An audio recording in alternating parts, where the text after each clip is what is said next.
morning, Philippines, and good morning, entire world.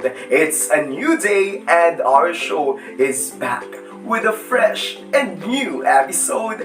This is the Flash Show, and we had a really constructive and meaningful discussion that will inspire us to achieve our goals in life. I am Jerico, and I am your host for today's episode. In this very special episode, we will tackle some questions, especially for our children with special needs, and of course with the help of our special guests. Hold on your breaths, folks, because our guests for today's episode both earned a bachelor's degree in secondary education major in social studies at NEUST. Please welcome Professors Nathaniel, Claudio, and Julian Cucio. A round of applause, please. So without further ado, let's get started our question and answer portion. Mr. Cucio, how do you think might the question of nature versus nurture be misleading? So how is nature versus nurture argument misleading? Well, people often associate nature versus nurture as two forces contradicting each other, being nature as the genetics and nurture as the environment around us. It is misleading in the part wherein there's only one force, whether it be nature or nurture, that is influencing an individual's development. It leads to an argument whether is nature really the only factor or nurture is really the only factor that influences development. Well, the thing is no. Nature and nurture both work together in an individual's development. For example, if a husband beats his wife and kids, is it because of his genetics that he was born with violent tendencies, or did he observe it from his abusive parents? Well, they are both a factor, because even if a guy is abused, he can still be the better guy and not copy the bad things that happen to him. I see. Thank you so much, sir, for that. How about Mr. Claudio? How do the addictive effects of adverse childhood experiences impact the developing brain?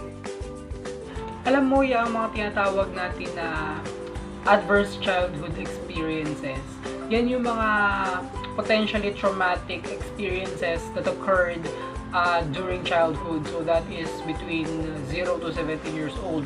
So naturally, negative yung magiging effect nito dun sa bata. So yung mga naka-experience ng ACEs, tinatawag natin, ay mas prone sila sa depression, sa anxiety, and other mental illnesses dahil nga sa kanilang mga traumatic experiences during their childhood. Oh, I see. Thank you for that, sir. Then how is it possible for our genetics to influence our environment and our environment to influence our genetics? Ang reciprocal determinism, medyo tricky yan no? Pero meron niyang 3 factors, yung tinatawag natin na cognition, yung environment, and yung behavior. So, magbigay ko ng example. For example, merong isang batang lalaki. So, ang nangyari, meron siyang interest sa basketball. So that is the cognition. Tapos ngayon, he joined a basketball team. So that is the environment. Now the behavior will be, he's going to spend a lot more time playing or bonding with other basketball players. So that is the behavior. The behavior is that he is going to spend more time playing with other basketball players. So pwede magkabaliktad yan. For example, yung mga kabataan doon, narinig niya pala na nag-uusap-usap tungkol sa basketball. So, ibig sabihin, yung environment niya, magre-result nung kanyang tinatawag natin na cognition. Dahil doon sa pinag-uusapan sa environment niya, magkakaroon yung epekto at may isip niya, magkakaroon siya ng interest sa basketball. And then, that will lead to the behavior. So, pwede rin naman na behavior na nag-i-spend siya ng time, nag-enjoy siyang kabanding or kasama yung mga basketball players, and then nalaman niya na basketball players pala yun, nagkaroon siya ng interest, so that is going to lead with the environment, sasali siya sa basketball team. So, medyo tricky siya, but that is how the reciprocal determinism works. It's so interesting, but do you believe if the parents are smart, their offspring will be smart too? Please support and expand your answer. Yan namang sa parents, although merong factor yung intelligence ng parents sa anak, still, mas malaki yung impact ng environment ng bata. For example, according to studies, nagsasuggest yung mga research na yung intelligence ng nanay ay madalas na namamana ng anak.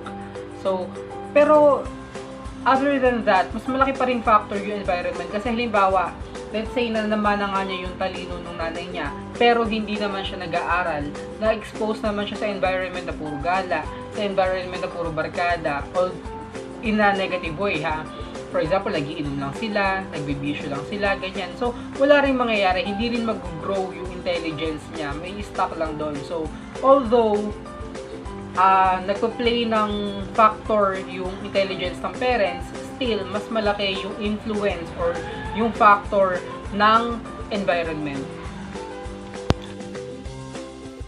Oh, thank you so much for that. So, Mr. Cucio, I think you are aware to the 13 disability categories. Why is it a matter when planning reading interventions? So, why is the 13 disability categories matter in a reading intervention? It matters because not everyone can understand the same thing. Some individuals have autism wherein they cannot comprehend sentences properly or understand it properly, as other people can. Students that has any of the 13 disabilities are different from each other, even though they are quite similar as they cannot read properly. Some students have speech and language impairment that causes stuttering, that he understands the reading concept but cannot put it into words. So of course it matters when planning a reading intervention because, like I said before, not everyone learns the same thing. So that brings us to the end of our show. Thank you so much to our brilliant guests. I am Jerico Camua and I am here to tell you that you should always think plus, think positive. Thank you so much and God bless.